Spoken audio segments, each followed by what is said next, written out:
Welcome to the Awaiting Creation podcast. Hello, interwebs! You've been saving that for a while, haven't you? Yeah. This week's guest is Miles Waldman, esteemed bass player, Also known as Hello. Piles. They call me Piles. fellow member of the Jewish faith. Oh, very true. Very, very true. This is going to turn into a Jew-only podcast pretty soon. Yeah. We're phasing out the non-Jews. We're phasing out the Gentiles. Yeah. Oh, shit! This is the Chosen People podcast. Rebrand Chosen People podcast. Oh, my God. Oh, I love man. it. I love Gefilte it. fish. Oh, we should do like a podcast hosts react to gefilte fish. Oh, shit. Because Wait, but what gefilte kind of fish is gefilte terrible. fish, though? Like the shitty, like, sweet kind, or, like, the good, like, aspic one? All of the I all didn't of the think kinds. that there was a Oh. good Yeah, gefilte fish. my only I like experience with gefilte gefilte fish. fish is shitty gefilte Really? fish. Yeah. Oh, I have an amazing gefilte fish story. Okay, so when I was a kid, okay, I was probably around like 9-ish. Mm-hmm. Like, I loved gefilte fish, like, with a passion. And, like, I don't know, there was just something about it. Like, I really liked the texture, because, like, this gefilte fish that my grandma used to get, just, like, the texture was, like, I don't know, it was just really good. It tasted, like, best fucking gefilte weird. fish. I don't know, it was weird, man. Like, no one else liked the gefilte fish, but, like, I was into it.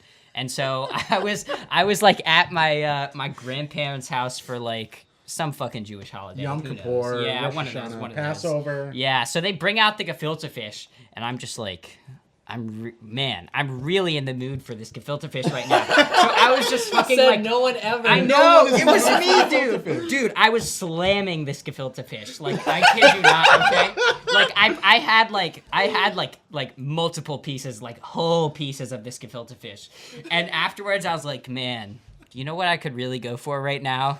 Some fucking orange juice. No. What? I drank a shit ton of orange juice, and when I was a kid, like, I had a super weak stomach, dude. Oh no, I know where this is going. I threw up so much. No, like, and it was the most I've ever witnessed anyone vomit in my entire life. Like, they were like I was gefilte just, fish dude, and orange. yeah, just pure gefilte fish and orange juice. Dude, I swear to God, like, we were sitting there at the fucking table, and I just remember, like, sitting there, like, at the table, like, really quiet, like, looking around, like, knowing I was about to throw up.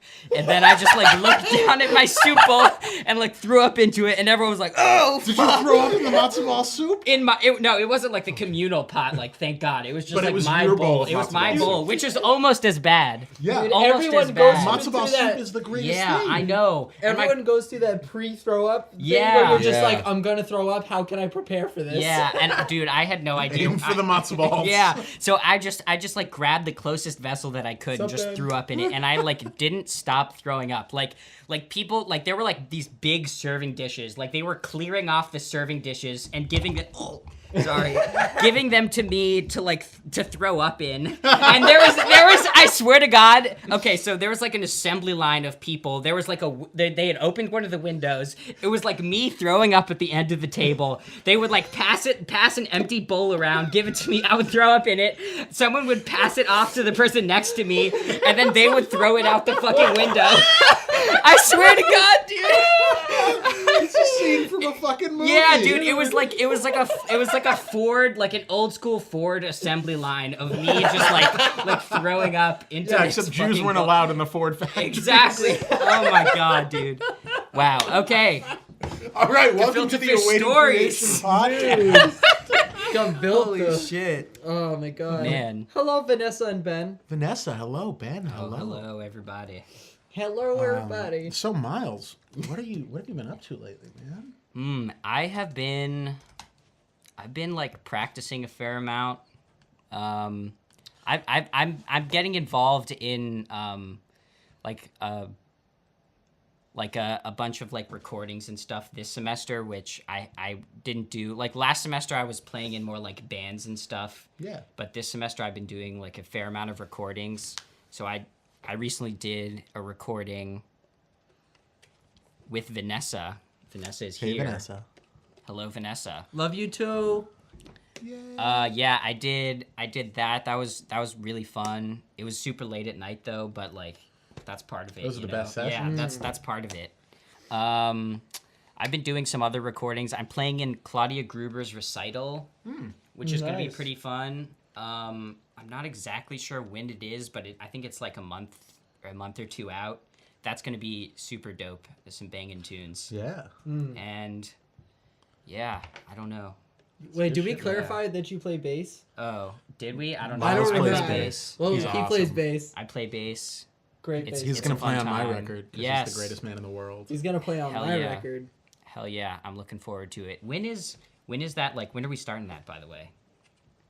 Soon. Soon? It's on the back burner. It's got to take. There's some other stuff has to take precedent. Some Then stuff I- you know about that we can't talk about on camera, but the stuff that our mutual friend has Yeah. been talking to you about, I'm also involved in. To be Hell disclosed. yeah. Anyone who watches this podcast knows who this person is, and it's going to be really exciting. We may have talked about it on the podcast last week, Probably. but yeah. So that I'm in like the management side Yeah. of that thing Uh-huh. and the creative. So that'll probably happen either right at the end of the semester, like 2 weeks before finals, or at the beginning of the spring, at the end of January. Because it's going to hit like right at that point where we're releasing all of that music, Yeah. plus trying to get in the studio for the new music, plus some other stuff. Yeah. Speaking of, shameless plug for myself, the artist that was here last week who crashed the podcast, Sam Nixon, his album Black and Blue is coming out December 15th, with a single coming out the week before that, and another single and music video coming out the week before that. And that's going to be super cool, super fun. We had to wait a little bit, but it's going to be awesome. It'll totally be worth the wait. It's dope as fuck. It's gonna be so great. It's always really exciting is. to hear what other people are doing. It's Yeah. so exciting. Especially to be sitting on that record for so long. Like we went in the studio a year ago. Wow, like next really? month. Yeah. Wow. Yeah, that is that's a when long we time. started. It's fucked. Yeah. It's really fucked up. Long process, dude. Yeah, it Long takes a process. long time to do this shit Yeah. because you have to wait for so many people. Like, Yeah. seriously, the creative was done. We finished an album in 3 months, going to a studio every other week. With session guys we rehearsed with once. Yeah. So like the creative was fine. The performance was great. We had it mastered in a month. We had it mixed in 3 days. But we had to wait for so many other steps to Yeah. happen. It's infuriating just Yeah. waiting. Bureaucracy. And It I really especially is. like I feel like as an artist the first thing, like I know me and this person have talked about having like Sam. like yeah We already Sam said. Sam Samuel. Sam. Nixon. But like it must be frustrating as an artist because like you like especially with Sam, we've had conversations where he's just like, I don't give a shit, I just want my shit out there. Yeah. I just want people to like hear it and like just pick up what I'm putting down. You know what I mean? It must be frustrating to like have this material Yeah. that you're so proud of and so excited about and not. It's just You're about not going able about it to- the right way. Yeah. Not stepping on toes, not missing opportunities because we wanted. Like it's a patience game and it sucks, but Yeah. wait it out long enough and the benefits, you'll reap the benefits like huge in the end. Yeah. Especially with an independent release of music, you can't do it quickly. You can do a label release in like a week, Yeah. but you can't do an independent release in a week because you need to build that following. You need to build that audience Yeah. Yeah. to make sure that when it launches, people want to hear it that day. Yeah. People are excited to hear it then. Not stumble upon it later and say, oh, Sam released an album. It's like, no. Yeah. You want to build the anticipation for the day it comes out. Yeah. Yeah. Which is, that takes a ton of time. Yeah. That's going to Well, end up building a taking more time following than the is album. it can be like and like you can do a lot like with like social media and all that stuff, but like for me it's just like getting the organic growth is like the hardest thing. You know what I mean? Like is like a lot of people would just be like, oh well, I have like all this stuff like on the internet and stuff. It's just like, yeah, but like how many people do you know personally who have like said like, hey, like I dig your music, Exactly. and then, like building that like from the ground up, man, just from the ground up. It's like building a house. You gotta put that foundation down first. It's all about that foundation. It's all about that foundation. All about that You gotta build that foundation. It's gotta be solid. You really just have to build the foundation because the conceptual penis is the cause of climate change. Of course. Naturally. Great segue, by the Great way. segue. Twerking on that conceptual penis. Indeed. Everyone at home right now should check out this article when you're done with the podcast called "The Conceptual Penis as a Social Construct." We're not going to say one more time. The conceptual penis as a social construct. A1 paper. We're not going to tell you anything about it. Read the paper first. Find a PDF of it. Don't read the Skeptic article. Don't read anything but the paper. And then read the Skeptic article titled "A Response to the Conceptual Penis as a Social Construct." It's amazing. It changed my life. Life changing. Seriously life-changing. Totally different than what you think it might be. Seriously life-changing. Amazing. Like, the epitome. I don't want to say anymore. I don't want to spoil it. I don't want to ruin it. Yeah, honestly. The It's more just you amazing. say, the more you try to describe it, like the more you potentially give away, and like it's just not It's worth not it. worth You it. have No, to it's not go worth in it. with a clear mind. You You have to know? really experience it. It's one of the greatest pieces of work ever written. Wholeheartedly agree. You good? Yeah. Cool. Bobby Brown. Bobby Brown. Oh, Bobby Brown. Oh, Bobby. Hello. How you doing? How you doing, Bobby? Long time no see, my brother. I know. So we're gonna slam Vox again today Yes. for another Shit. music thing that they released. This is all old shit, but it takes a while for us to like form an opinion on it. Except it only takes about 3 minutes into a video. Yeah. But we're Dude, gonna it's talk so about ridiculous. their video. What the fuck is it called? I don't remember what. Which one is this? The Radiohead one? Oh Lord. The bullshit one. Yeah. Oh So- Lord. Last week we talked about the Christmas chord video. We fucked up and it got cut out. We also couldn't play the whole thing, but check that out. It's wrong. It's wrong. It's terrible. It's the worst thing you could do to a person. It's to make just them so watch that. easy to put like if you have that bachelor's or master's of anything, you're immediately credible. Yeah. It doesn't, It doesn't even matter have the to be field in field. which you're speaking. Yeah, they're just like, oh well, this guy, like he literally like his like they were just like he was like, oh, like I have a journalist degree, but I studied music like in college. What the fuck does that mean? Yeah. Nothing. It gives you Like, no right to talk yeah. about music. That means if I took it, like that means if I went to like any other college and like just like was like, yeah, I took a music appreciation class, bruh.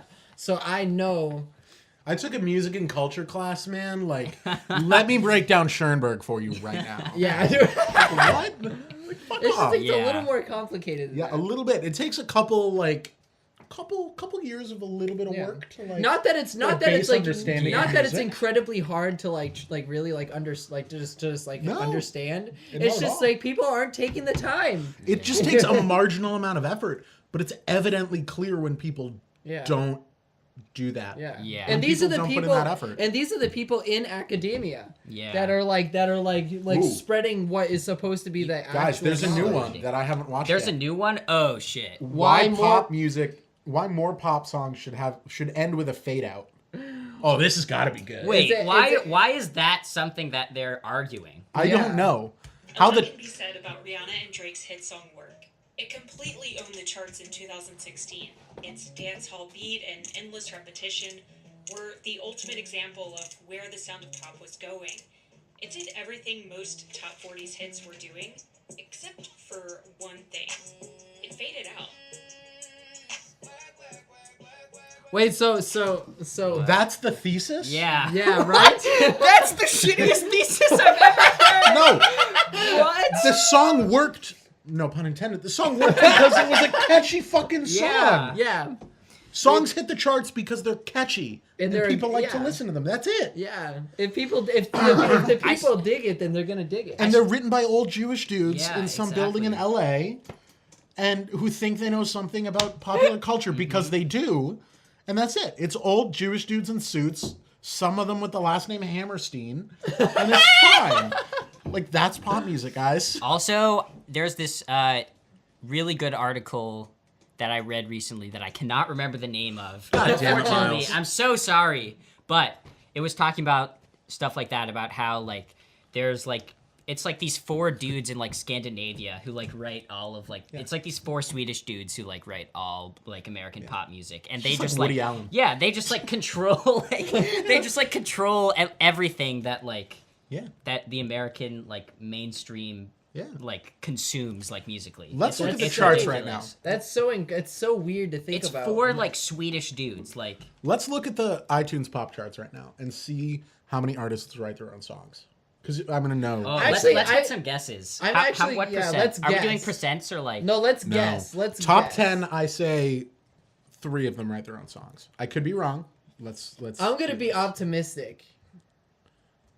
Wait, so how write do their we get own to the songs charts? as in they are at least on the on writing the list. credits. If they're on the list, they're does that in the count? credits. Even if there's Yes. like 8 other people? Yes. Okay, if they're on the That list, it counts. counts. I'm gonna go with like How do five I to get to charts? 5 or 6. I'm Yeah. just that's kind of brave, I think. But also, I don't know what's hip right now. I don't listen. I don't know what like. Let's I don't do listen this. to the radio, and that's like the main source of like what's popping. Okay, like, for so top 40. What even is on like the iTunes top right now? "Deserve" by Chris Wu. We're gonna go to the top 10 here. Is it featuring Travis Scott? Because I Yeah. see featuring Travis. Yeah. "Thunder" by Imagine Dragons. "Perfect" by Ed Sheeran. "Feel It Still" by Portugal the Man. "Almost Like Praying" by Lin-Manuel Miranda. "Havana" by Camila Cabello. "Look at What You Made" Taylor Swift. "Heaven" Kane Brown. "What Lovers Do" Maroon 5. Too Good At Sam Smith. I honestly Those are haven't the top heard 10. any of these. Yeah, I haven't songs. heard Neither a have I. single one of those. So I know for a Wow. fact that Ed Sheeran wrote "Perfect." Lin-Manuel Miranda wrote "Almost Yeah, Like Praying." That's 2. I have nothing wrong with people Taylor not Swift writing wrote "Look What You Made." Yeah. Chances are Maroon 5 wrote their tune, and Sam Smith probably wrote "Too Good At." I don't know about anybody else. Those are good numbers. Yeah, that's actually pretty. Yeah. That's more than I was expecting. Yeah. Yeah. Last week, Ed Sheeran was not on the charts. Lin-Manuel Miranda was not on the charts, and Taylor Swift were not on the charts. So these are very new releases. Yes, I would think they are. I mean, the Sam Smith this album's week, like this week. Yeah.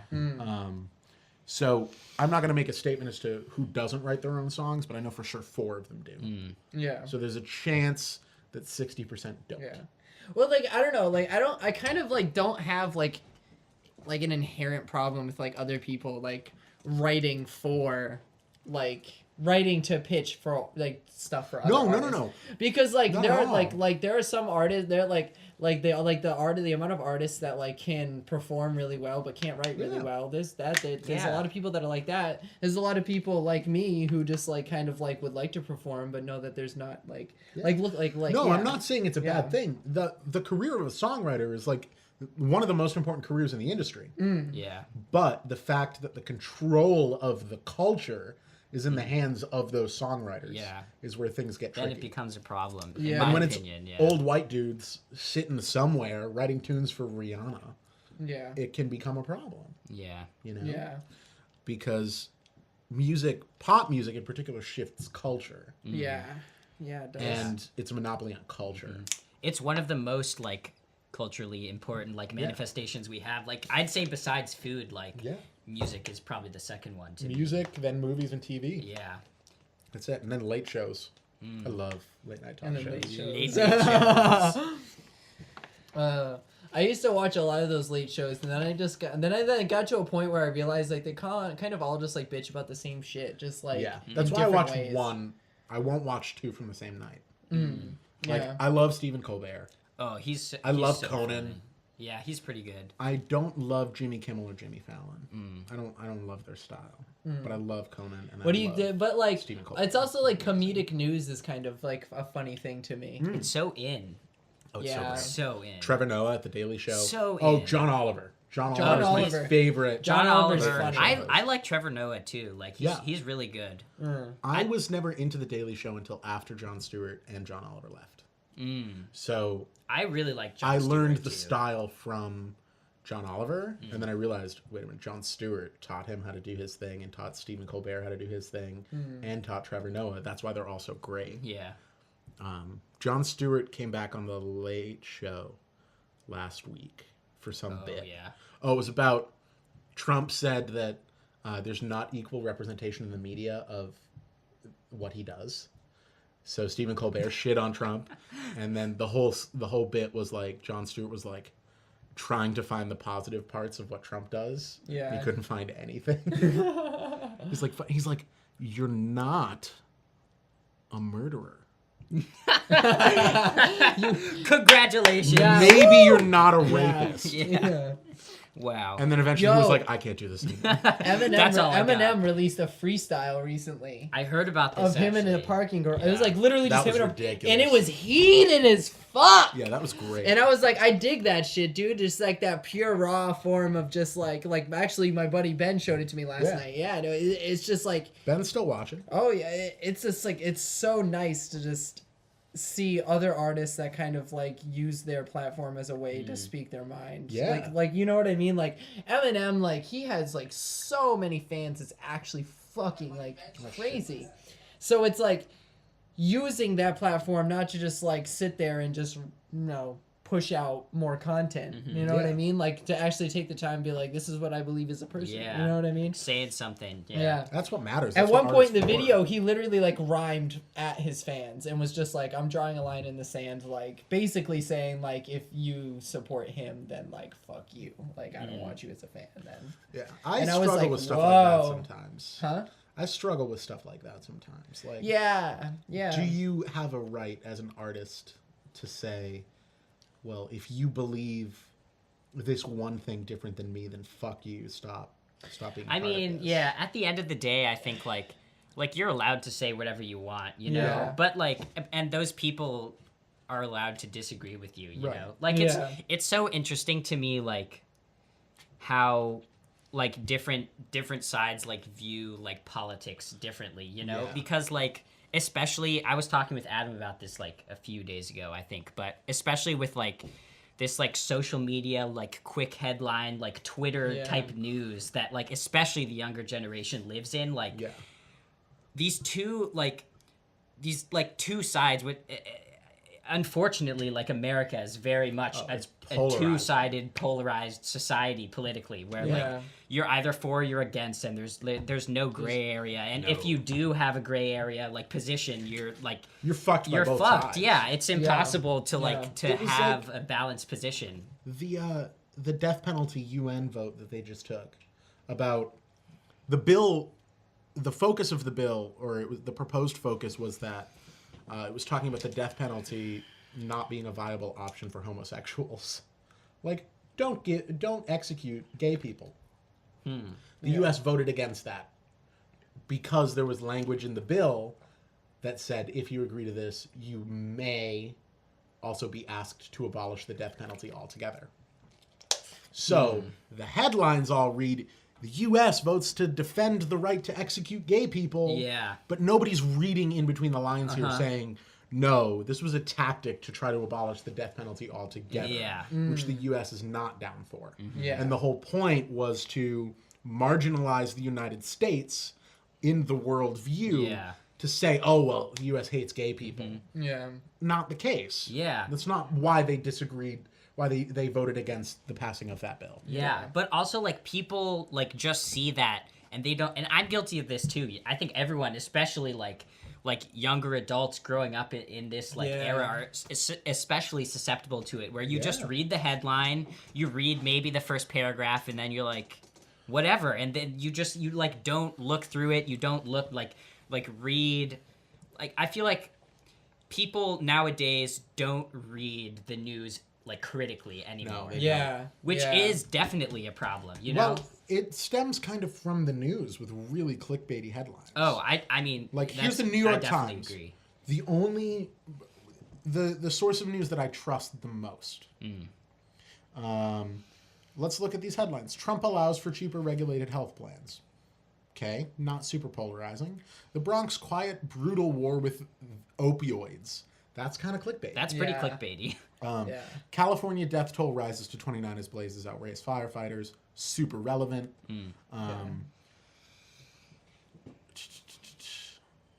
U.S. women and family freed from Afghan militants. Kind of clickbaity. Protesters in the NFL may have an ally labor law. These are all like really Questionably. topical things to get people to read it. They're not Yeah. relevant to most people's Yeah. lives. Like Yeah. the story about the fire is huge. The story about really anything that Trump does is important because he's the president of the United States. And this is the New York Times, so the Bronx story is important. But like, I don't know. I feel like headlines today are not meant to be a concise explanation of what the story's about, but instead to mislead you in a way to make you feel differently about the story by the time you get there. Yeah, and I think also another big reason for just like the clickbaity, like head title phenomenon thing is like news, like a news company is no longer like judged based on how good their journalism is and how good their articles are. They're judged based on how many clicks they can get because they don't make money anymore for sending out good, informative articles. They make money by getting people to click on their online shit. Exactly. Yeah. Like, It's it gets money. really It's all clear money. in TV news. CNN, super left wing. Fox, super right wing. MSNBC, left wing. Right. So, yeah. So, you have every time you go to Fox News and you're a conservative, they're looking to confirm your existing biases, which is what we were talking about out there. Yeah. And every time you're a liberal and you go to CNN, their job is to confirm your biases. Yeah. That's what they want to do. It's not so much about informing anymore. Yeah. Paper journalism, like written editorial journalism, or not editorial, but just New York Times, Wall Street Journal, HuffPost, it's yet to catch up to that grandiose scheme of confirmation bias. It's getting there. Yeah. But newspapers are still more centered than TV media. Yeah, I would definitely agree with that. And it's kind of, it's good and it's bad. That's fine. It's just a storage thing. It's still going live. Storage. But print media has yet to catch up to the completely polarized, hard left, hard right side of things. Yeah. Which is good because you still have a source of relatively unbiased news. Yeah.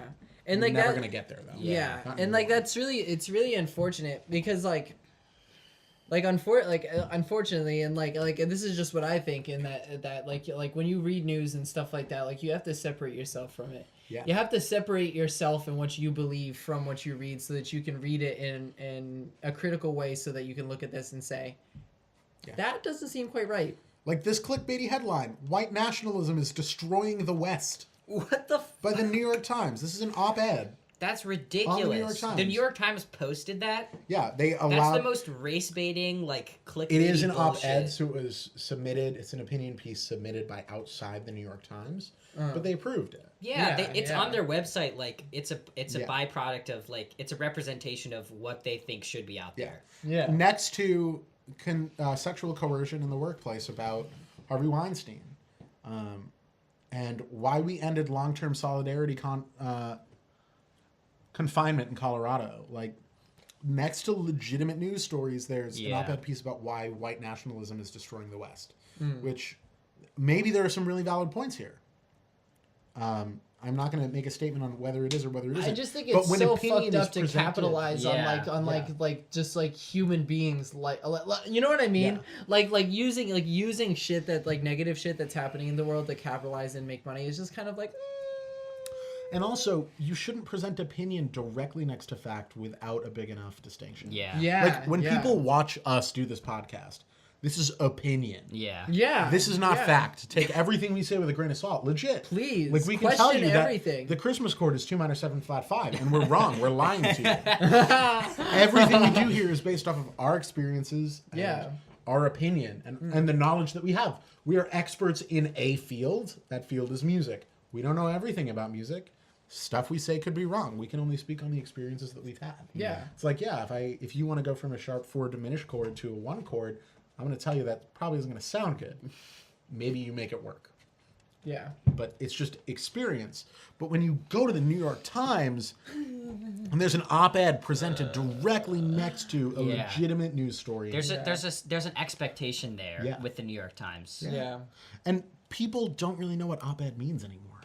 Yeah. People of our generation in particular don't make a distinction between an op-ed piece and a piece of news. Op-ed is not news. Op-ed is an opinion editorial. Yeah. If you can get an opinion from any motherfucker on the street about anything. These are just people who are really good at writing and have something to say. Yeah. And I love op-eds. Op-eds can be super informative Yeah. and give you a unique perspective. Definitely. But when people share them like they're fact, it's concerning. Yeah. Because they're not fact. In their name, they're opinion editorials. Yeah. You write from a perspective. And the goal is not to be unbiased in an op-ed. Your goal is to take a position. Yeah.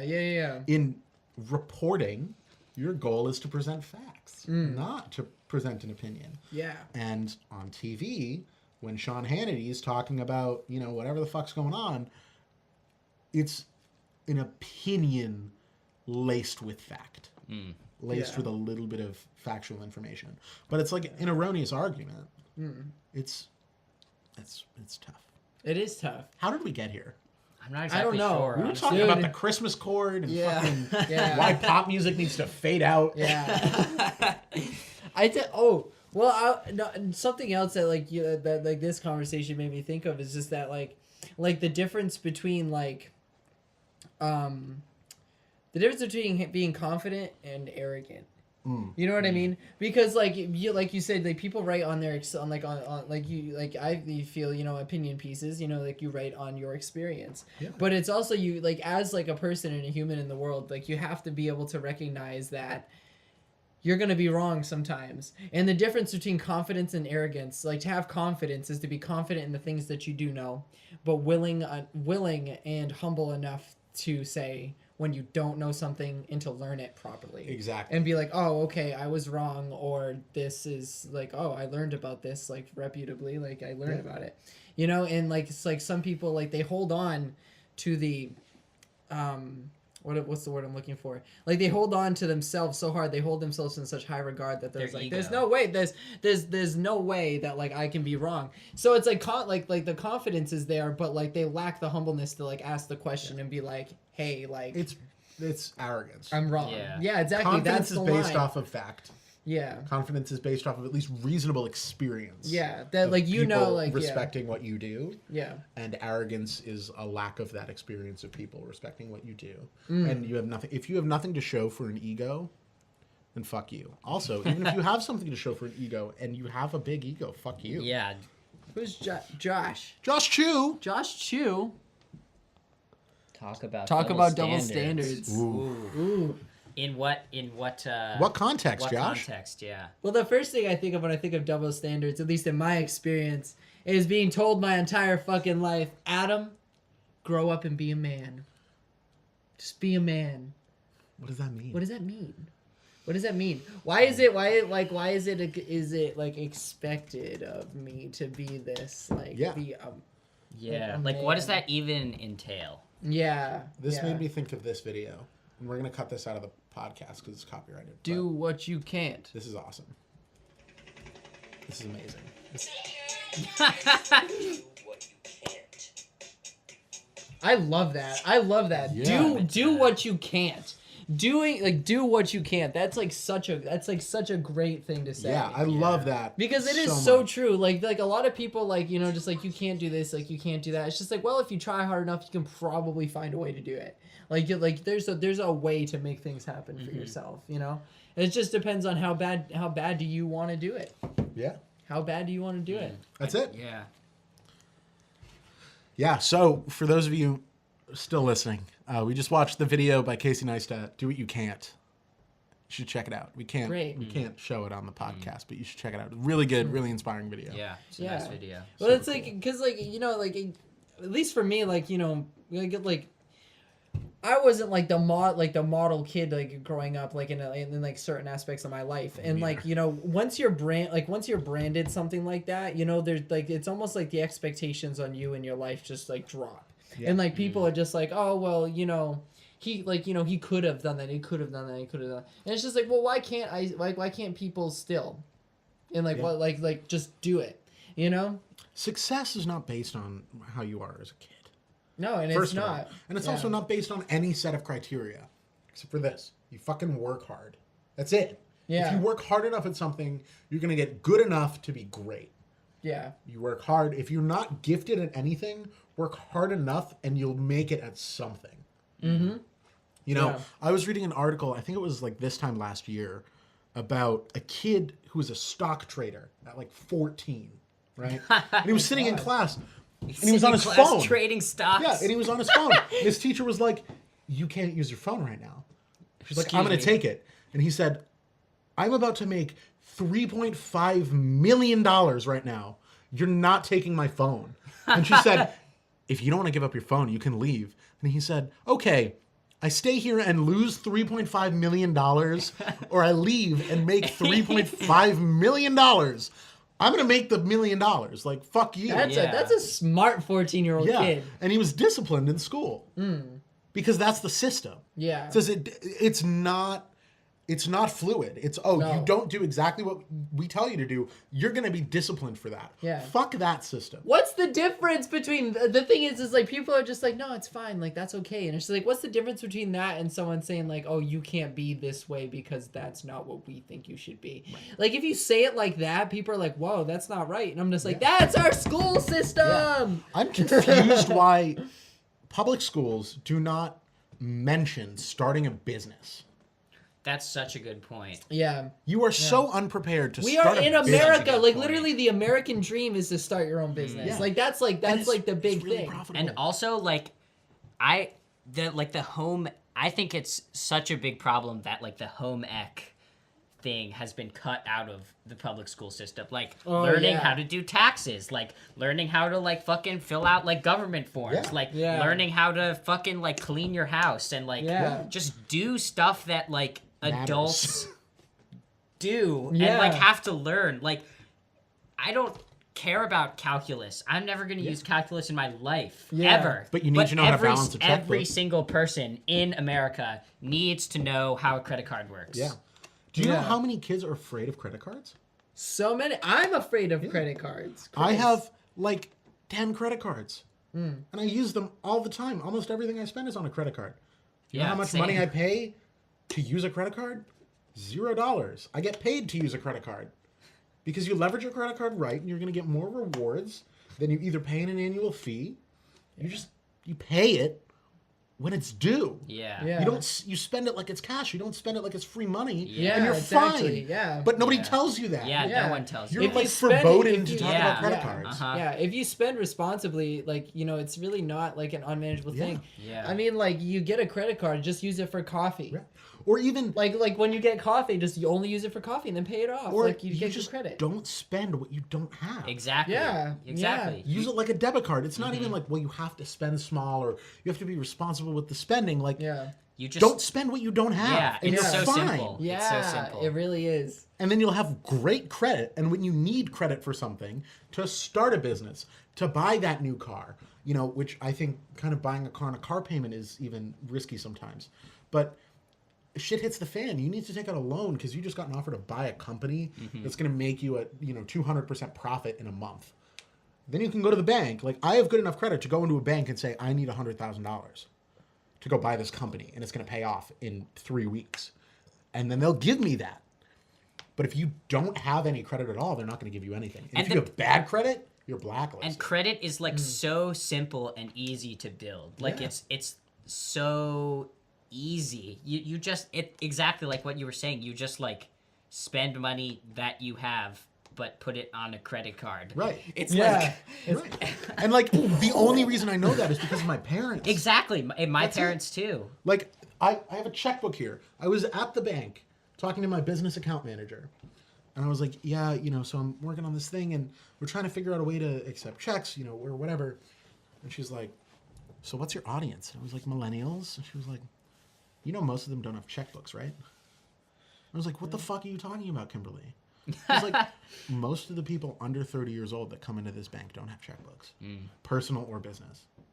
It's like, how is that a thing? I have 2 personal checkbooks for 2 personal checking accounts and a business checkbook with like 1,000 checks in it.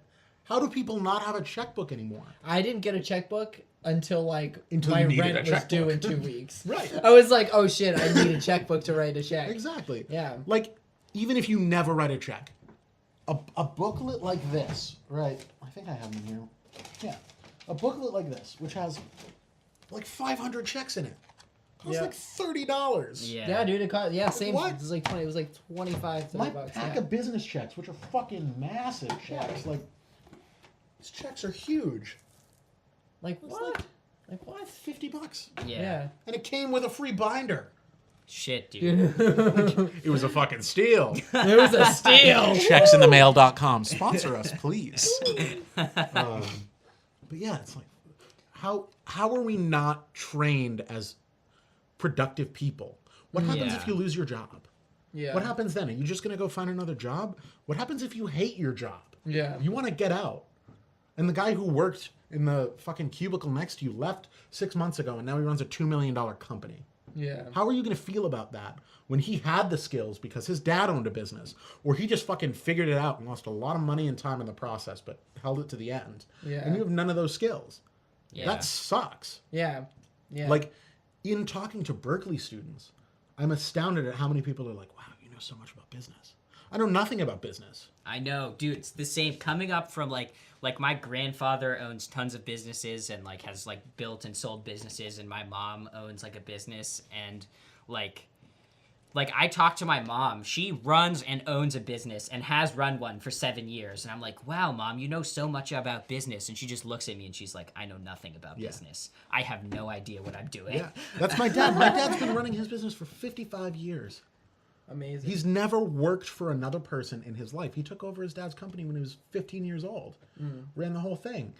And he's like, I'm like, Dad, you know so much about business. And he's like, no, I know a lot about my business. Yeah, exactly. You know, and he's acquired a ton of business skills over that time. Like, Yeah. he's a brilliant businessman, whether he admits it or not. He could run any kind of company he wanted to. Yeah. But there's always so much more to learn. It's just like where are you gonna put the energy to develop? Right. You know what I mean? It's just all about like where are you gonna place that energy? But it's like all you need is a basic competency of how a business works, and then you grow your business skills as you grow your business. That's okay. If Yeah. you're a creator, like I compose, that's what I do Yeah. for a living, right? So I had this base knowledge of how business works just by living in a house of a business. Like this is technically the home of 2 businesses. There are 2 businesses registered at this address. This is not a big house, right? So just by living through that, I said, okay, I'm going to flip the switch. This is not me anymore. This is a company. And I need to start small as a company so that when I scale up, the infrastructure is there. Yeah. And I learn new things every fucking day about what it's like to run a company. Yeah. Even though it's just myself. Yeah. But it's not a ton of energy that I put into that because I just learned a little bit. It took me like a week to figure out how to register a business, how to do the taxes, and how to open a bank account. And that's it, right? Then I just write music, and as the need develops, I develop new portions of my business to fit the needs of what people need. Yeah. Right? So it's a very like If ebb you and hit a flow problem, you're just like, relationship. oh wait, well I need to do this. Right, you just fix it. You take that hurdle as it came. Exactly. Yeah. It's not like a ton of effort to start out with this shit. You take like a week or an hour a night, you read a book about something. Yeah. You go to fucking lynda.com or Skillshare. Yeah. And figure out like, how do you make sure you don't get fucked? Yeah. And that's it. That's what Yeah. business is. Yeah. How do you make How sure do you don't make get sure fucked? you don't get fucked? How in it? to not get fucked. You either get fucked by the government or you get Sure. fucked by your customers. Yeah. That's it. Running a business is how do you fuck people more than they fuck you. That's That's it. so unfortunate. That's why business owners statistically are more likely to be wealthy because they have the opportunity to fuck taxes. You know, because the way businesses work, you have itemized Yeah, deductions, uh-huh. and you have so many more deductions as a business owner than you do as someone Yeah. as an employee. But it takes way more work. Yeah. It's way more So work much to run more your own work, company yeah. than to work for someone else. Yeah, But it's way more fulfilling. I know. Yeah. I Like, can never work for someone else again. I've had a little taste of it, and I can't Yeah. give this up anymore. Yeah, like it's crazy, like the tax deductions that like you can do as a business owner. Like I I went on a trip with my mom. My mom owns like a juice bar in Washington D.C. in my hometown. Yeah. And me and my mom like took a trip up to New York. Or actually, you know what? I think it was we went up to Boston for my my audition. Yeah. And while she was in Boston, she just like checked out some juice bars and she was just like, "Yeah, I'm just going to write off this whole trip." Yeah. That's how it works. They're going to give me the government will give me all of this money back Yeah. at the end of the Crazy. year. Yeah. Because I went to some juice bars, bought some of their stuff, like had some ideas, and the government's just going to pay for it. And Legit. that's just how it is. And that's how I plan my travel. I don't Yeah. travel for fun. I travel Yeah. for business. Most of the time I am doing work, but there's a little bit of fun in there. Yeah. Always, But yeah. it's business, you know. Mm-hmm. I get a hotel, I get a flight, business, tax deductible. If I meet with someone face to face and talk business, it's tax deductible the whole trip Yeah. immediately. Uh-huh. Yeah. Not totally disproportionately. Like if I meet with someone on one day, I can't deduct 5 days. Yeah. But if I talk business with one person face to face every day that I'm somewhere, the Yeah. whole thing's tax deductible. Yeah. That's amazing. Even if I didn't plan to meet that person when I was there, Mm-hmm. it all of a sudden turns into a work thing. That's crazy. Everything I do for this podcast, these microphones, the coffee I just bought you guys, Yeah. it's tax deductible. Yeah. I mean, not fully. You don't get all your money back. Yeah, You yeah. get a third of what you pay returned at the end of the year. Yeah. But still, like, But still, that's like But that's that's still big money. some. Yeah, Yeah. exactly. Yeah. And also, what people don't realize is this just turned really technical really quickly. When you have a net worth, that's not money. That's not liquidity. Yeah. That's not cash. That's Yeah. not something you pay taxes on. Yeah. Net worth is the value of everything that you own. So when you own a part of a company, that's part. if you own $10 million in a company and you own 50% of the company, so then the worth of the company, the valuation is $20 million. That does not mean there's $20 million in the bank. Yeah. It means that whoever bought those shares valued the company at a certain dollar value per percentage, and that's how it reaches that valuation. You own 50% of it, you now have a net worth of $10 million. Yeah. Everything else contributes to your net worth. Your car, your phone, if you own it, your computer, your house, if you own it. Yeah. Like, that all contributes to your net worth. That's not cash. Yeah. So if you Yeah. buy into a business when it's $10 a share and it just shot up to $700 a share, Yeah. you never saw that money, but you're worth that much now. Because Yeah. technically you can cash out at that point. So when you see celebrities with net worths of like 160 million, 200 million, doesn't mean they They're can not spend rolling, 200 million. It means give them a month and they could have 2 million in cash if they needed to, Yeah. but they didn't literally get paid $200 million. Yeah. A lot of that's Yeah. through investments, like person-to-person venture capital investments, Yeah. where you make a $100,000 investment for 10% of a company. The valuation of that company keeps growing, so your percentage Yeah. is worth more, which then contributes to your net worth. That's like it's so incredible how simple it is. when Yeah. you And really Pete, sit no down one and think about it. no one knows it. Yeah. Like Yeah. you don't get taught that. Well, in I don't know school. shit about any of this stuff. You know what It's I mean? weird. Like it's weird. You know, It like should I don't. be taught. Yeah, it Yeah, really I should. agree. You know, I feel like basic business skills and this like the way business works, considering business pretty much runs this country. You know what I mean? Like Yeah. consumer and like all that kind of shit. You know, and like we don't know anything. Like we don't learn anything about it. It's dumb. Yeah. Like, for instance, let me blow your mind right now. You tell me you want to start a company. Say, Mike, I want to start a company. Mike, I really want to start a company. Okay, so you ask me to invest in your company. You say I want to give you 10%. What can you give me for 10%? I tell you I can give you $1 million for 10% of your company. There's no money in the bank. There's no company yet. Yeah. You just registered and now you're gonna take an investment. Yeah. If 10% of the company is worth $1 million, that means the company is now worth $10 million. Yeah. With $1 million in cash, the company is now worth $10 million. That's how valuations happen. Yeah. That's so weird. Right? Yeah. Right? So if 10% of the company is $1 and there's $1 in cash, the company is now worth $10. With $1 going into the company, it's now worth $10. It's just the percentage. Yeah. It's based off of what people buy in at. That's why the valuation changes so much when stock is still private. It's not an IPO. It's not publicly traded. Yeah. And people keep buying into companies. Shares are worth less, but valuation can go up depending on how many shares are being bought. Yeah. Or the price of the shares can go up depending on how much of the shares are being sold. It's weird. That's so weird, Isn't it? dude. Wild business Dude, stuff. wild business shit. Yeah. Dude, I love it. and like I feel like that's really important to know for creative professionals is like super hard. Yeah. Because it's kind of like you're in a field where literally everybody is trying to do the same thing. you know? Yeah. And like, what's gonna set you apart from anybody else? What is Austin talking about? What is Miles' hair takes up the majority of the frame. All I see are luxurious locks. Go buy some Publishers Clearinghouse size checks, Mike. Love you, Austin. If he's still watching. You the Look at best. Austin. I love Austin. I love that guy. He's my dude. Oh, yeah. Austin's a great guy. He's the best. So we usually ask this question to everybody just to ask because we're not Berkeley affiliated here. How do you Unless actually? Berkeley wants to be affiliated with us. Yeah, and then we'll stop bad mouthing you.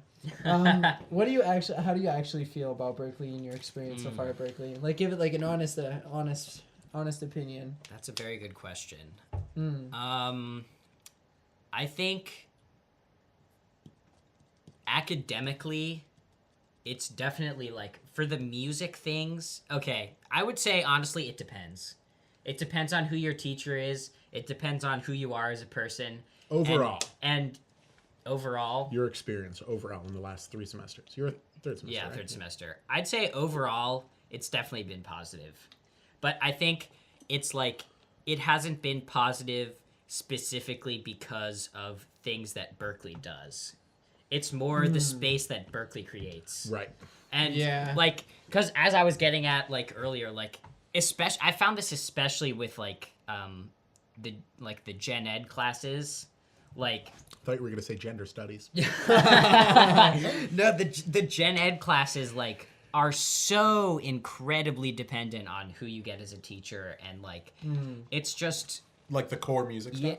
no, like I'm talking like English and Oh. like the gen eds, just like the shit that you have History, to take, social science, all like that crap. Yeah. And also I think the same thing definitely applies to the core music classes as well. Yeah. But I mean the core music classes are a little bit different in my opinion in that like if they matter enough to you, like you can work on them on your own and just learn like it creates a space where there's like the information is available and like you can work at it, you know. Yeah. And because it's important to you and you know you're at Berkeley and stuff, but it like definitely depends on the teacher also. For like sure. me and Adam were having this talk about a certain teacher. A certain teacher. Should Oh, she who must not be named, or can we call out Berkeley professors on this? No. Can you text it to me though? I want to know who it is. Yeah, Yeah.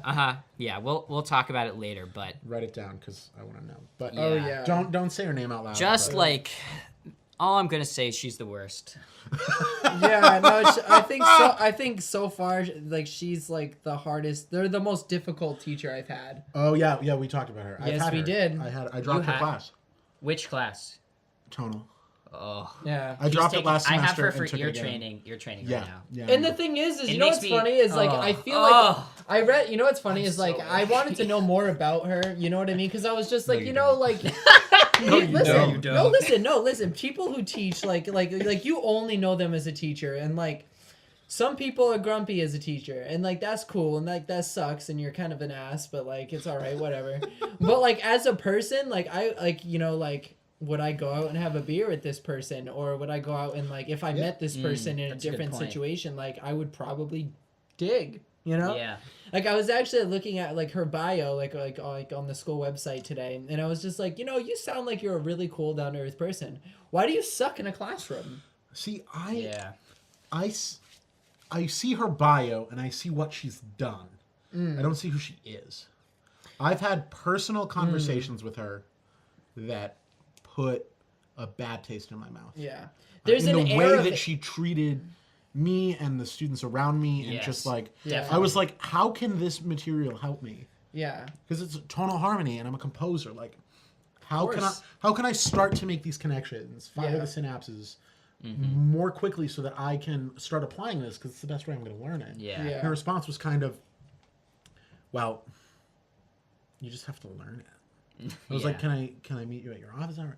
No, I don't think that would be a good place to talk about this. I was like, Wow. then what? Yeah. Then why am I here? Like, why am I trying to Yeah. learn this if you can't even tell me what it's Yeah. going to do for me? We're paying you. Right. And then I had Like- another teacher. Like, I have a great teacher this semester. Andrew List. Amazing. He's like, if you ever want to get hired to write an arrangement for anybody ever, you have to at least pass this class. Like, this is Yeah. this is going to help you, especially if you're not a writer. This is going to give you the foundation to writing that you're going to need if you never take another writing class, which a lot of people, if you're performance, you're not going to take some of the CWP stuff or arranging 2 or any of that stuff. Yeah. So he's super down to earth, great composer. Like, he does what he's teaching. Yeah. Phenomenal guy, great Yeah. guy. Professor X, not. I didn't like that. Yeah, she. And it's like I yeah. never liked it. Like when this like first thing, like for the first few weeks, like I was just like, you know, this is not going to be good, and like I still don't feel good about it. And it's just like, you know, I don't know. I said this at one point too. I don't remember who I said it to, but like Berkeley for me is kind of like a creative boner kill. like I just like I get so excited like when I like just like you know, I get so excited about my stuff sometimes, and I'm just like, this is really good. And then like I think about it with like a Berkeley filter or a Berkeley context, and I'm just like, oh, this isn't so good anymore in my brain. And it's just like, why? And it's just because It's definitely a trap of being here. yeah, because You like write music differently. yeah, you do, you know, like I'm so much like of like my experiences like in my current experience, you know. Adam, I know you've experienced this. Miles, I want to talk to you about Berkeley Correct. What are your thoughts? In me saying Berkeley Correct, do you know what I'm talking about instantly? I mean, I think so, but I'm not like sure. Like in my, when you say Berkeley Correct, like I think of like people who are doing music, writing music, performing music that is correct but has no character, has no feeling in it, has no like has nothing. There's nothing there. The phenomenon of Berkeley Correct is looking at music in a purely analytical context without the greater context of style. So for instance, chord scales, right? Or tensions for that matter. It's going to get really technical, but you know, 5/7 of 2. What are your tensions according to the Berkeley book on 5/7 of 2? Yeah, flat 9, flat 13. 9 Right. flat 13. 9 flat 13. You're That's never gonna right. play a 9 and a flat 13 on a 5/7 of 2 chord. But and you're not gonna play Mixolydian 9 flat 13 unless you're playing doo-wop music. Yeah. It doesn't happen. Yeah. But Berkeley's gonna tell you that that's how you do it. Yeah. And that's, you know, it's totally stylistically ignorant and it's not musical. The whole point of the technique is to teach you how to make music. Yeah. Every other set of tensions on your secondary dominants make sense and are musical and are really nice. Yeah. You know, if you ever listen to Robert Glasper, you're going to hear, you know, 5/7, 9/13 to 5/7 or 5/13 flat 9, not Berkeley Correct, not theoretically correct. Amazing sound. Yeah. Yeah. Amazing sound. And that's why like I truly believe that like the artists like that break the rules or like go against like the social norm, not for the reason of I'm gonna go against the social norm and because be it's hip good. and cool, but because that's the way they truly express themselves. Yeah. You know, like do you think Bob Dylan was just like, yo, I'm gonna do this thing because nobody else is doing it? because and fuck the like, system. because fuck this system. No, like he was doing that because that's how he actually felt, and he Right. was doing things that way because that's the way he actually Yeah. felt about it. And yeah, like to me, like some of the greatest like joy that I find in like listening to music is when people do shit that's unexpected. Exactly. It's like, you know, when you're eating like a really good dessert and it's like the brownie is cold or no, the ice cream is cold. The ice cream is cold and the brownie is warm. And there's that, you know what I mean? It's just like you bite into it, you take both of them and you're like, oh fuck. Yeah, You know? dude. You're like, shit, yes. Yeah. Yes. Yeah. Yes. Yes, That doesn't queen. happen when you learn all these like rules and No. you internalize them, and Yeah. it Doesn't just do that doesn't at all. happen. Yeah. Yeah. No, it doesn't. And it's a shame. It It's really a is. creative boner kill. Yeah. It is. Hashtag creative boner kill. What kills Let's your get that creative? trending. Yeah. What kills your creative boner? All right, guys. I think we're good. I think so. Spent about It's over an 62 minutes. hour. Yeah. That's a good. That's a good go. I want to stop before we shit on Berkeley anymore.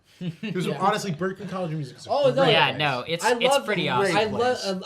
I am like forever grateful for like this opportunity, and like I'm really like I really do appreciate everything I learned from every faculty member, even the difficult ones, because even the difficult ones provide me with the necessary tools as an adult to handle things professionally when Yeah. things are Yes. difficult, which I do not have. I wanted to go up to her so many times, just be like, "Look, this is bullshit. This is complete and utter bullshit." But you can't do that. You gotta be like, hey, you gotta send a passive aggressive email like I did. like in between all the niceness in there was an Are you undertone still of in her class? I am. Yeah, I'm Because still in her they class wouldn't too. like the chair was just like, well, if you just were a little more open and communicative, and I'm just like, well, Which all chair? she The told top all chair? she yeah. I was like, all she told me to do was practice more, and I'm just like, well, I don't understand how to practice material that I don't know. Right. You know what I mean? Like Yeah. I just don't understand it. It's hard. And it's tough because, the department chair, Richard Carrick, is amazing. Really great dude. He seemed like such a nice He's guy. really great. Yeah. Really good composer. Great department chair. Great administrator. Yeah. It's hard because he has to back up the faculty. Yeah, like Yeah. He doesn't know the whole situation. Yeah. Even though you explained it to him, and I know Yeah. that you would have given the full story, some people wouldn't have Yeah. given the full story. So he has to take everything with a grain Which of is salt. also It kind of really weird sucks. considering like we're paying for the opportunity to be there. You Right. know what I mean? But they were just like, Yeah. yeah, but we let you in. it's so like I did the math, like obviously it depends on like scholarship stuff and all that, but like per credit at Berkeley, like you probably pay on average like $6,000 to $7,000 per credit per semester to be in these classes, and it is a waste. Like tonal harmony is how many credits? Two. So that's between $14,000 and $12,000. That is a waste of that money Yeah. Yeah. because of this teacher. Like it's I think mind-boggling. I think it sucks because like a lot of the faculty like is part time. Yeah. And like when people work part time at something, usually they don't put their 100% into But their then part time we have job. teachers like Nicholas Urey and Mark Shalansky who are part-time and are some of the greatest teachers I've ever had in my Yeah. life. Yeah. Dude, I got an email from a teacher I had last fall. And it was kind of like an email blast, like to the whole class last fall that I was in. But at the end of it, he said, I'm in town on Mondays and Wednesdays. If you ever want to get together over coffee and just chat about any of these things, then just email me. Let's get together and talk. I'm like, those are the educators that actually Exactly. care about what they're giving to the student body and what they're Yeah. putting out into the future of the Yeah. world. We are the future, and we need to nurture that. We need We to are understand the that. world. We are the We world. are the children. All right, ladies and gentlemen. All Thank you right. for watching the Awaiting Creation podcast. You know the deal. Like, subscribe, Facebook, Patreon. Instagram, Patreon. Everyth's in the description. Please start supporting us on Patreon. Yo, We Patreon. can make this on it. lit if we get some Patreon supporters. If someone donates $20, I'll kiss Mike on the lips, whether he wants me to or not. Oh shit, I don't boys. know if I agreed to that. Yeah, but like I said, whether It's he too wants late. to. Maybe It's it has too to be late. more than $20. What's your number On the internet? on the internet to kiss me Okay, on the wait. lips on the Tongue, internet? tongue. No tongue. No tongue. No. What the fuck? No tongue. No offense. No offense, Mike. No, I'm There are good. certain men I would tongue and certain men I would not. Oh Same. man, Ryan Gosling. That number is to be disclosed, but I will think about it, and we'll talk about it on the next podcast. But thank you so much for watching. It's awesome. Hope you enjoy it. The views are going up. The engagement's going up. Thank you, guys. oh, it's so exciting. Everybody watching on Facebook, thank you so much. We're going to end it now because we got stuff to do. We got to eat some food. Miles, you like pizza? Oh, I don't eat dairy, but I do love pizza. We'll figure something out. That's a All right, Throw in guys. a wrench. Thank you so Later, much. guys. We'll catch you on Thank the you next so one. much.